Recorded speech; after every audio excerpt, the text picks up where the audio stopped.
Dewi Sri yang dikenal dengan berbagai nama di seluruh kepulauan Indonesia merupakan sosok sentral dalam mitologi Jawa, Bali, Lombok, dan Sulawesi serta seluruh kepulauan Indonesia lainnya. Ia terutama dihormati sebagai Dewi Padi dan Kesuburan, yaitu sebuah aspek krusial dalam masyarakat agraris di wilayah-wilayah tersebut. Penyembahan dan penghormatan terhadap Dewi Sri terus berlanjut hingga kini, menunjukkan betapa dalamnya akar kepercayaan ini dalam budaya masyarakat setempat. Baik, sebelum lebih lanjut, gue ingin mengungkapkan alasan kenapa gue pengen bahas Dewi Sri di video kali ini. Adalah karena beberapa waktu yang lalu ketika gue liburan ke kampung, ya kan, mudik, itu bertepatan dengan musim panen padi di kampung gue, termasuk orang tua gue yang lagi panen juga waktu itu. Jadi gini ceritanya, suatu momen saat gue sedang nyabetna pari atau padi, apa ya istilahnya, mencambukan, ya intinya merontokkan satu atau dua genggaman padi atau gabah ke sabetan. Nah, istilah apa lagi nih sabetan? Jadi sabetan tuh kayak semacam sebuah alat tradisional buat merontokkan padi. Jadi genggaman padi itu dikenakan ke alat ini agar padi-padi yang masih di batang-batang tanaman ini pada rontok.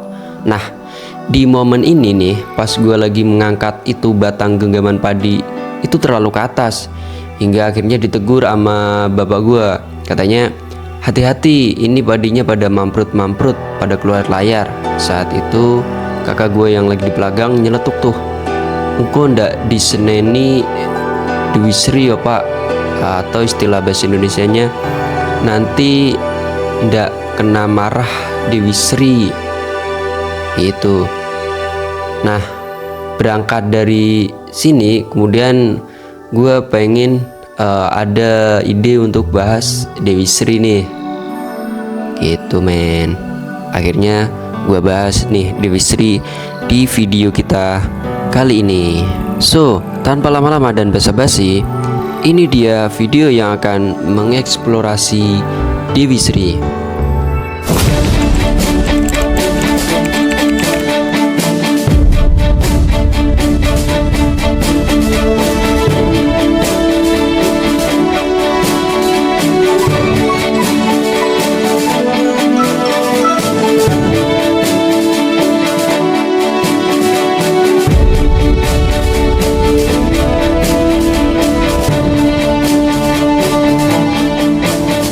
Kultus Dewi Padi primordial yang kemudian dikenal sebagai Dewi Sri diperkenalkan pada domestikasi, pengembangan, dan penyebaran budidaya padi prasejarah di Asia. Praktek ini kemungkinan besar dibawa ke kepulauan Indonesia oleh populasi Austroasiatik atau Austronesia yang akhirnya bermigrasi dan menetap di sana. Seiring berjalannya waktu, terutama setelah masuknya pengaruh Hindu ke Nusantara pada abad ke-1 Masehi, Dewi Sri diasosiasikan dengan Dewi Hindu Sri Laksmi, bahkan sering dianggap sebagai inkarnasi atau salah satu manifestasinya. Meskipun Dennis Lombard, salah satu peneliti, berpendapat bahwa karakter mitologi Dewi Sri berasal dari India, di mana Dewi Sri dikenal sebagai Laksmi, permaisuri Wisnu. Penyembahan Dewi Padi di kepulauan Indonesia yang diasosiasikan dengan Dewi Sri menjadi luas, bahkan di daerah-daerah yang tidak terlalu terpengaruh oleh India. Menurut Titi Surti Nastiti, seorang peneliti, mengemukakan bahwa penyembahan Dewi Padi memiliki asal-usul yang lebih tua, mendahului pengaruh Hindu-Buddha di Nusantara. Bukti penyembahan ini ditemukan dari periode prasejarah. Beberapa patung batu dan perunggu yang diidentifikasi sebagai Dewi Sri telah ditemukan di Indonesia, terutama di Jawa kuno. Ikonografi Dewi Sri di India berbeda dari murti Dewi Sri Laksmi yang ditemukan di India, di mana Laksmi sering digambarkan memegang teratai merah. Sebaliknya, Dewi Sri di Indonesia secara konsisten dikaitkan dengan padi, sering digambarkan memegang setangkai padi di tangan kirinya. Atribut yang berbeda ini mencerminkan hubungan yang mendalam antara Dewi Sri dan kesuburan-kesuburan dalam pertanian Indonesia. Jadi berbeda ya guys. Nah, para pematung Jawa kuno sering menggambarkan Dewi Sri sebagai Dewi Padi, menyoroti tradisi yang telah berlangsung lama ini. Manuskrip tertua di Jawa yang menyebutkan legenda Dewi Sri adalah Tantu Pagelaran, sebuah karya sastra Jawa dari era Majapahit sekitar abad ke-15 sebelum Masehi. Ke abad 15 Masehi, sorry. Mitologi Dewi Sri dianggap asli Jawa kalangan penduduk Jawa dan Sunda dan dikaitkan dengan agama Hindu di kepulauan ini, setidaknya sejak abad pertama.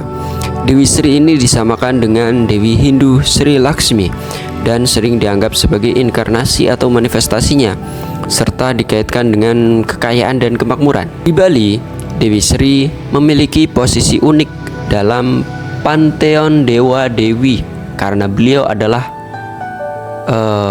salah satu-satunya dewi atau dewa yang tidak berasal dari agama Hindu India. Ia dianggap sebagai inspirator metode pertanian padi yang kooperatif sangat produktif di Bali, yaitu sistem subak, dan penata lanskap utama sawah di pulau tersebut. Dewi Sri melindungi dan memelihara padi, dan para petani berdoa kepadanya untuk panen yang berlimpah. Selain Dewi Sri, terdapat pula Dewi Danu, yaitu Dewi Air dan Kesuburan, yang memiliki hubungan komplementer atau pelengkap dengan Dewi Sri, memastikan keberhasilan pertanian di Bali.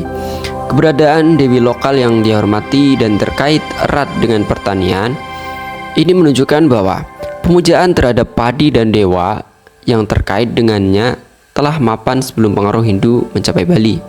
Integrasi Dewi Sri ke dalam praktek pertanian lokal dan pengembangan sistem subak semakin memperkuat identitas uniknya di Bali. Kepercayaan terhadap Dewi Sri juga hadir di Lombok. Seringkali dikaitkan dengan pengaruh dari Jawa dan Bali. Pulau Lombok memiliki sejarah yang kompleks dengan perpaduan unsur Hindu dan Islam ke dalam kepercayaan asli suku Sasak yang menghasilkan agama sinkretis yang dikenal sebagai Wetu Telu. Sebelum pengaruh ini, masyarakat Sasak kemungkinan besar menganut kepercayaan animisme dan pemujaan terhadap roh leluhur. Selain Dewi Sri, ada pula tokoh wanita suci yang sangat dihormati di Lombok, yaitu Ratu Dewi Anjani yang dikaitkan dengan Gunung Rinjani. Keberadaannya mungkin terkait dengan kosmologi pra-Hindu yang berpusat pada sosok ibu. Lanskap keagamaan Lombok yang lebih kompleks menunjukkan bahwa pemujaan Dewi Sri mungkin telah berinteraksi dan bersinkretisasi dengan tradisi animisme yang ada dan kemudian dipengaruhi oleh Hindu dan Islam. Sosok Ratu Dewi Anjani bisa jadi merupakan dewi asli yang berbeda atau manifestasi lokal atau bentuk sinkretis dari Dewi Sri ini. Di Sulawesi, terutama di kalangan suku Bugis, terdapat padanan Dewi Sri yang dikenal sebagai Sanghyang Seri yang diceritakan dalam epos kuno yaitu Surek Galigo. Tema utama kisah Sanghyang Seri sangat mirip dengan mitos Dewi Sri di Jawa. Selain itu, masyarakat Toraja di Sulawesi Selatan memiliki ritual padi yang sering dilakukan di pagi hari dan dikaitkan dengan matahari terbit. Ini menunjukkan betapa pentingnya padi dalam budaya mereka. Keberadaan padi yang berbeda namun memiliki tema serupa di mitologi Bugis mengindikasikan warisan Austronesia yang sama dalam penghormatan terhadap padi di seluruh kepulauan dengan variasi regional dalam nama dan mitologi spesifik. Ritual Toraja semakin menekankan peran sentral padi dalam budaya asli Sulawesi. Dewi Sri ini memiliki nama-nama dan makna yang berbeda di setiap daerah di Indonesia. Di Jawa disebut Dewi Sri, secara langsung diasosiasikan dengan padi dan keturunan dengan makna Dewi Agung.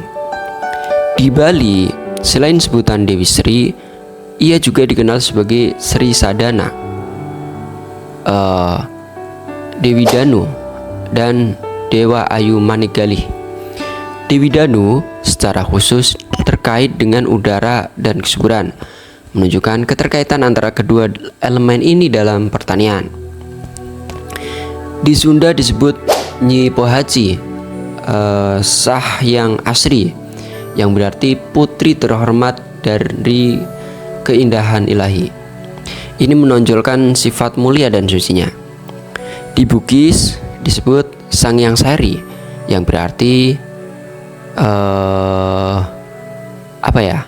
ini adalah sebuah nama dalam sebuah epos Surak Galigo.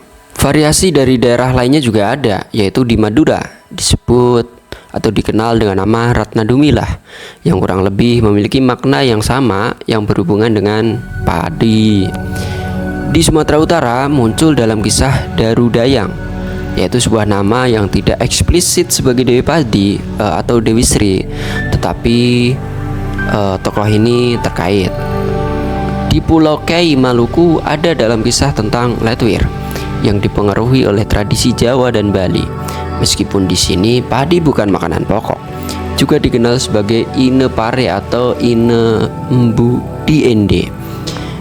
Keragaman nama dan julukan di berbagai daerah mencerminkan nuansa budaya lokal dan aspek spesifik padi yang ditekankan oleh setiap komunitas. Nama-nama di Bali menunjukkan integrasi yang lebih erat dengan dewa-dewa alam lainnya seperti Dewi Danu. Sementara nama Sunda menekankan sifat ilahi dan keindahannya. Kehadiran tokoh Dewi Sri bahkan di daerah di mana padi bukan makanan pokok menunjukkan potensi penyebaran penerusnya melalui pertukaran budaya. Dewi Sri memainkan peran sentral dalam memastikan keberhasilan panen padi dan kesuburan pertanian secara keseluruhan di Indonesia, utamanya di Jawa, Bali, Lombok, dan Sulawesi. Masyarakat percaya pada kekuasaannya atas padi, kehidupan, kekayaan, dan kemakmuran, serta pengaruhnya terhadap kemiskinan, kelaparan, penyakit, dan bencana. Ia terintegrasi ke dalam sistem kepercayaan lokal, terkadang disamakan dengan atau berdampingan dengan dewa-dewi Hindu seperti Laksmi dan Wisnu.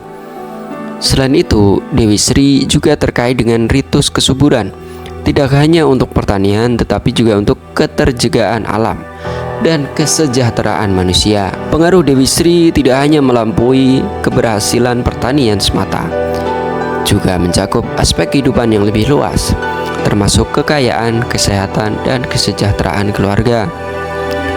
Hal ini menunjukkan sebagai pemberitaan manfaat umum dan simbol kesejahteraan bagi komunitas yang memujanya.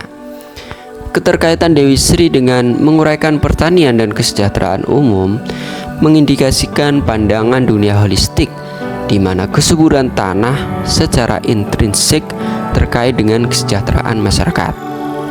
Ini mungkin berasal dari pentingnya padi sebagai makanan pokok dan pondasi kehidupan masyarakat tersebut. Integrasi Dewi Sri ke dalam berbagai konteks keagamaan termasuk bentuk sinkretis seperti Hindu Bali dan Watu Telu di Lombok menyoroti kemampuannya beradaptasi dan pentingnya yang abadi. Bahkan di daerah yang semi Islam, penghormatannya tetap berlanjut. Bertahannya penyembahan Dewi Sri di berbagai lanskap keagamaan menunjukkan kepercayaan inti yang beresonansi mendalam dalam tatanan budaya. Bisa jadi ini karena hubungannya yang langsung dengan elemen penting padi, membuatnya relevan terlepas dari kerangka agama yang dominan. Terdapat mitos-mitos bagaimana Dewi Sri ini bisa terlahir dan terwujud. Dalam mitos Jawa dikatakan ia berasal dari air mata Dewa Naga Antaboga yang menetas menjadi seorang gadis cantik yang diracun oleh dewa-dewi lain dengan padi tumbuh dari tempat pemakamannya. Terdapat variasi, termasuk ia sebagai putri Batara Guru. Bener gak ya?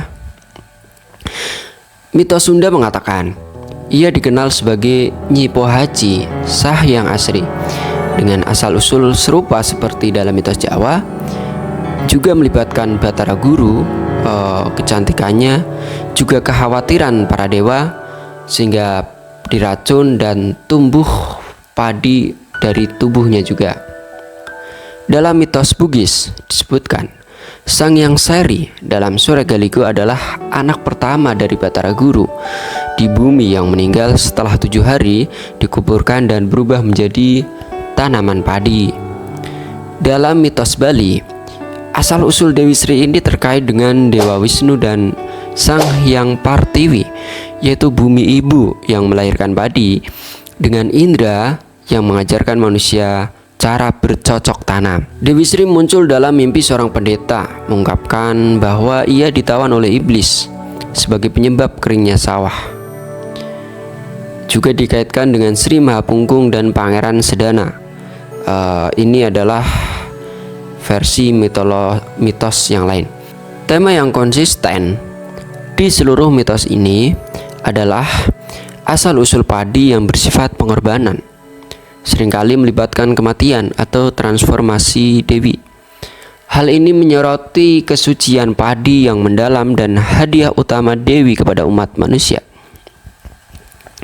Keterlibatan dewa-dewa utama seperti Batara Guru, Wisnu, dan Indra dalam mitos-mitos tersebut menghubungkan Dewi Sri dengan kerangka kosmologis yang lebih luas di setiap wilayah dan semakin meningkatkan signifikansinya. Berbagai ritual tradisional dilakukan untuk menghormati Dewi Sri di berbagai daerah, terutama yang berkaitan dengan pertanian dan kesuburan. Ritual-ritual ini dilakukan pada semua tahap budidaya padi, yaitu penanaman, pertumbuhan, dan pemanenan. Di Jawa terdapat ritual khusus seperti selamatan, yaitu ritual perayaan, dan wiwit, yaitu ritual panen.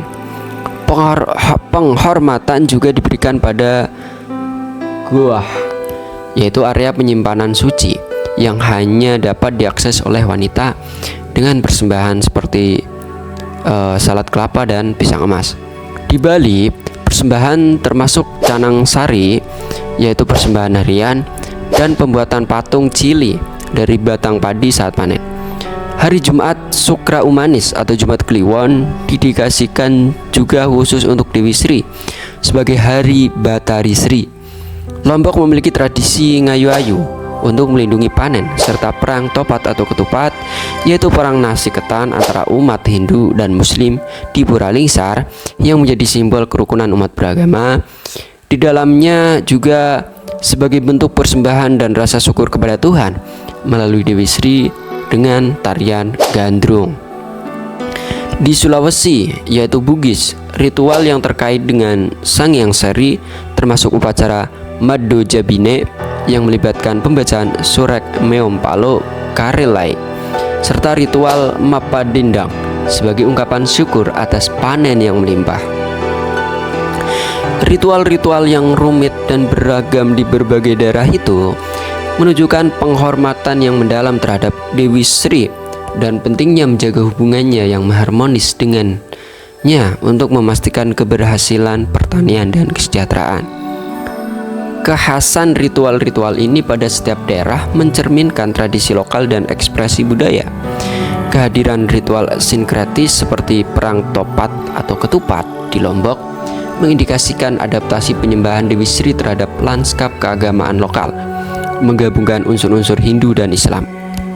Ini menunjukkan kepercayaan mendasar yang kuat yang menemukan ekspresi melalui kerangka agama yang berbeda.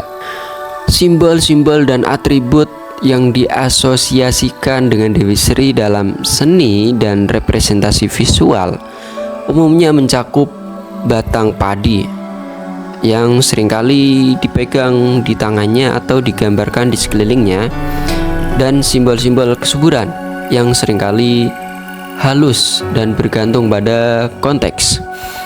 Ia sering digambarkan sebagai wanita muda yang cantik, terkadang langsing, dengan mengenakan pakaian tradisional dan perhiasan kerajaan. Di Bali terdapat patung cili berbentuk jam pasir yang melambangkan Dewi Sri dan ditempatkan di sawah. Dalam legenda Jawa dan Bali, ia juga dikaitkan dengan Antakusuma, yaitu permata berbentuk bunga. Dewi Sri juga pernah digambarkan pada uang kertas 10 rupiah Indonesia yang diterbitkan pada tahun 1952. Dewi Sri secara konsisten dikaitkan dengan padi, di mana digambarkan memegang setangkai padi di tangan kirinya sebagai atribut khas. Laksmi sering digambarkan memegang teratai merah, melambangkan keberuntungan, pengetahuan diri, dan pembebasan spiritual. Laksmi sering diperlihatkan dengan 4 tangan yang melambangkan Dharma, Kama, Arta, dan Moksa, seringkali didampingi oleh gajah atau gajah Laksmi sebutannya, atau burung hantu. Ikonografi Dewi Sri di Indonesia ini berbeda dengan Murti Laksmi di India. Ikonografi dengan jelas membedakan Dewi Sri melalui asosiasinya yang kuat dengan padi, seringkali digambarkan memegang batang padi. Meskipun kedua dewi ini memiliki asosiasi yang sama dengan kemakmuran dan kesuburan, simbolisme Laksmi lebih condong pada konsep kekayaan, spiritualitas, dan 4 tujuan hidup manusia yang lebih luas, yang seringkali menampilkan teratai dan gajah. Kepercayaan terhadap Dewi Sri masih relevan dan dipraktekkan dalam masyarakat modern di Indonesia, utamanya di Jawa, Bali, Lombok, dan Sulawesi, terutama di komunitas pedesaan yang masih bergantung pada pertanian, ritual, dan upacara tradisional. Masih dilakukan, meskipun beberapa mungkin mengalami penurunan karena modernisasi dan perubahan gaya hidup. Terjadi sinkretisme dengan kehidupan modern, di mana kepercayaan tradisional dapat berdampingan dengan praktek keagamaan lainnya. Dewi Sri juga digunakan sebagai simbol identitas dan warisan budaya.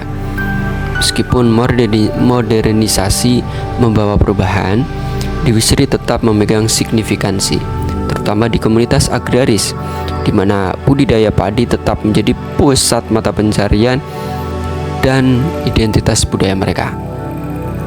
Perannya mungkin berevolusi, dengan ritual tradisional terkadang digantikan oleh bentuk penyembahan yang lebih simbolis atau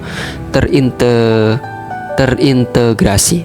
Dewi Sri berbagi tema umum dengan dewa-dewi pertanian dan kesuburan lainnya di seluruh Asia dan dunia, terutama motif sosok wanita yang mewujudkan kekuatan pemberi kehidupan dari tanah dan pentingnya padi sebagai makanan pokok.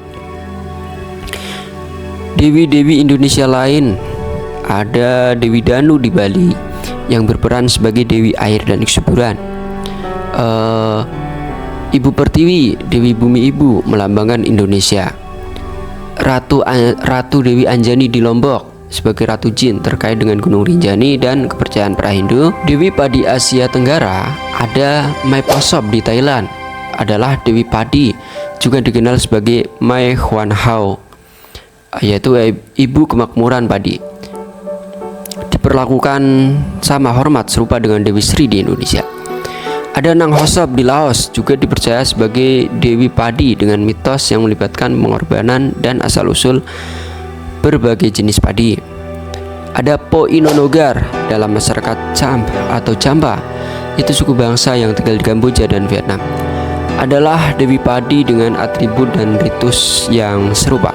Dalam pertanian global dunia juga ada Ceres atau Ceres di Romawi yang dipercaya sebagai Dewi Pertanian, tanaman pangan, kesuburan, dan hubungan keibuan. Kemudian ada Demeter di Yunani, yaitu Dewi Panen dan Pertanian yang menguasai biji-bijian dan kesuburan bumi.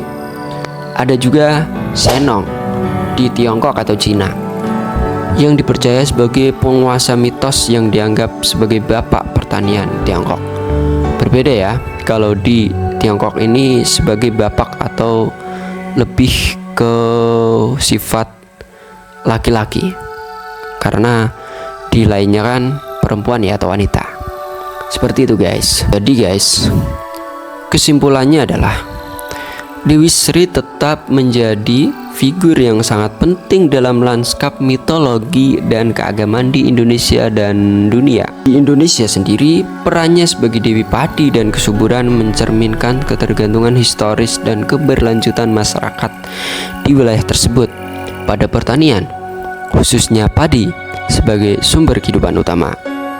Dari asal-usul prasejarahnya hingga integrasinya dengan agama Hindu dan bahkan sinkretisme dengan Islam di beberapa daerah, Dewi Sri telah menunjukkan kemampuan beradaptasi yang luar biasa, mempertahankan relevansinya di tengah perubahan zaman. Mitos-mitos yang menceritakan asal-usulnya seringkali melibatkan pengorbanan atau transformasi, menggarisbawahi kesucian padi dan hubungan mendalam antara Dewi dan tanah. Ritual dan upacara yang dilakukan untuk menghormatinya yang bervariasi dari daerah ke daerah menunjukkan penghormatan yang mendalam dan upaya untuk menjaga hubungan yang harmonis dengannya demi panen yang melimpah dan kesejahteraan komunitas. Simbolisme dan ikonografinya, terutama keterkaitannya yang kuat dengan padi, membedakannya dari dewi-dewi lain seperti di India, yaitu Dewi Laksmi. Meskipun keduanya memiliki aspek-aspek kemakmuran dan kesuburan yang sama. Dalam masyarakat modern, meskipun terjadi modernisasi dan perubahan gaya hidup, kepercayaan terhadap Dewi Sri masih bertahan, terutama di kalangan komunitas agraris. Ia terus dihormati sebagai simbol warisan budaya dan identitas lokal. Perbandingan dengan dewa-dewi pertanian dan kesuburan lainnya dari berbagai budaya dunia menyoroti tema-tema universal yang terkait dengan pentingnya makanan dan kesuburan, serta ekspresi budaya yang unik dan kepercayaan di berbagai belahan dunia. Nah, jadi guys, itu tadi pembahasan mengenai Dewi Sri yang dipercaya oleh masyarakat Indonesia dan dunia dalam sebutan lain ya sebagai Dewi Pertanian atau Dewa Pertanian yang berhubungan dengan kesuburan dan kesuksesan panen. Thank you.